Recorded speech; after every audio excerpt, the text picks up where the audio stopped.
downward-facing dog. That's sad. Yeah, I would say. That's really sad. That's like happy baby on the ground. Your hands up. It's fun. We do yoga and like really hot.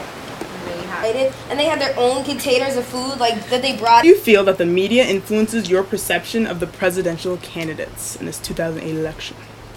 Well, I'd say that the media really frames the candidates in a certain perspective, and I just read an article on McCain the other day, and it was about how he doesn't use the internet, and I guess I got their point in that we're like a rapidly advancing society in terms of technology, and that it's important to know what's going on with the internet if you're going to be making policies about it. But at the same time, it didn't seem like his not knowing how to use the internet or something was going to affect his ability to be president. So I think that there are really little issues in the candidates' lives or something that get really blown up, and then you miss kind of the bigger picture of who they are. So I think that's kind of hard because you don't necessarily, you see what the media wants you to see anyway. Yeah, I think definitely the media leads you to vote on issues that are removed from the actual, economy or what's going on with education or health or any of the real issues in the election. I think it really leads to voting on stuff like whether Sarah Palin's daughter is pregnant, and if she's a good mother, and if John McCain dresses the right way and what his background is. I mean, personally for me, the media definitely shapes my ideas of what the candidates are like, because that's where I get all my news from, reading articles online and from watching the news and stuff like that. But I think that personally I look beyond and read their position papers and, watch their whole speeches to really figure out what the issues are, and that's what leads me to vote. So I wouldn't say that the media directly is what's going to impact my vote, but I think it definitely plays a role in kind of shaping the picture of the person. Yeah, that's true, but I even feel like that when I voted for the primary, I had a hard time really getting good information about the candidates because, and this wasn't just the media, but even the campaign managers, I don't know, it's hard to get past what people are trying to tell you about candidates, and so I had a hard time really getting down to the issues and not just idealistic big facts. And I think the media really turns the candidates more into celebrities than they you get this picture of them as I don't know, all these clips of Obama dancing and he's more of an icon, or they become more of icons than people that you want to really learn about.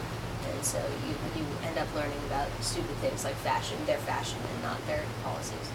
And I think, a lot of times that's kind of almost what people want to hear. The human interest stories are what people like to hear. They like to hear that Joe Biden, about when his wife died and how he was sworn in at his son's bedside and all of that, in his first Senate election. And obviously none of that really plays into his capabilities as a vice president, but people don't want to hear the details of his foreign policy trips to, the Middle East or wherever he's gone. They prefer to hear these nice, warm, happy stories, and that's what the media feeds them, and that's what people like to hear, so it just perpetuates that cycle. And it's hard to look beyond that, because you actually have to, find somewhere where they've written a position paper online or something to find out the real details of what they've done.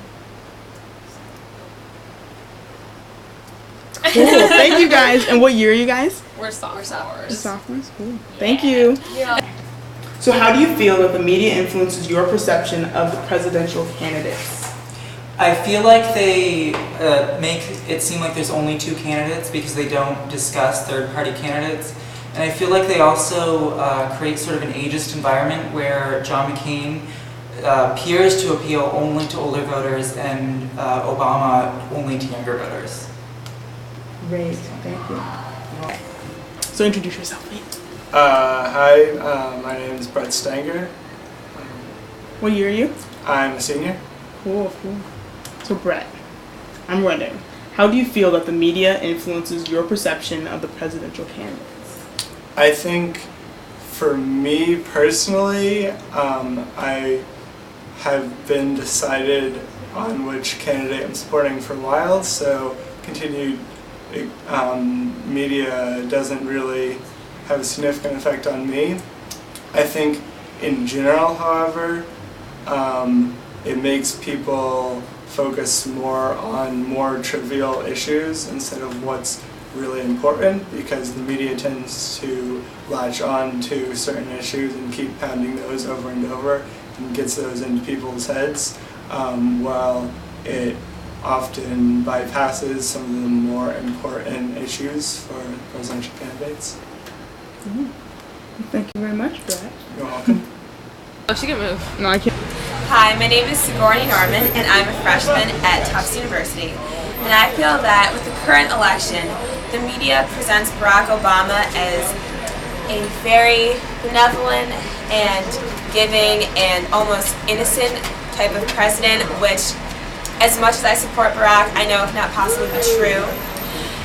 Yet at the same time, I feel that he's been using it to his advantage by playing well with the media and playing nice, because no other candidate, Hillary and probably not me, will be able to successfully take him down, because no matter what they do, unless they go with the same playing well kind of attitude, they're going to seem as if they're simply trying to tarnish his image rather than present alternate views of him. Thank you. Thank you. Do you want to say that over again?